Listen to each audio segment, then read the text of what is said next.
চরজাকালিয়া ফুটন্ত college sports academy and social অর্গানাইজেশনের উদ্যোগে আয়োজিত আজকে এই সার্কেল টুর্নামেন্টের প্রথম খেলা উদ্বোধন খেলায় অংশগ্রহণ করছেন আসমিতা ক্রিকেট এক্সপ্রেস বনাম রানা স্মৃতি সংসদ কটিয়াদি। রানা স্মৃতি সংসদ প্রথমে ব্যাট করে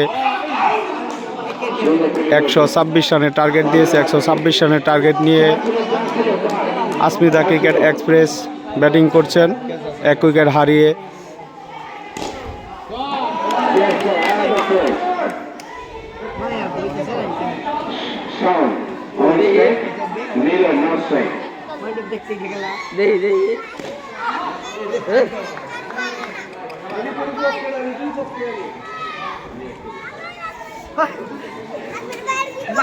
আল্লাহ মেয়ের করতে গেলেন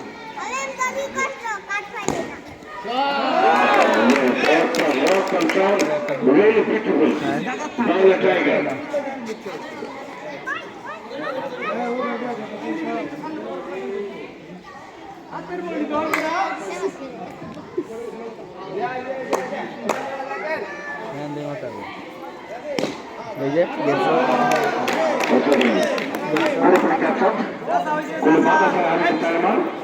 সামনে ব্যাট থেকে সেই সাথে আরো একটি অবসরটি 4 অবসর জুলিয়াস সৈকত 35 এক উইকেট বিনিময়ে আর 10 ওভার আফ্রিকা ক্রিকেট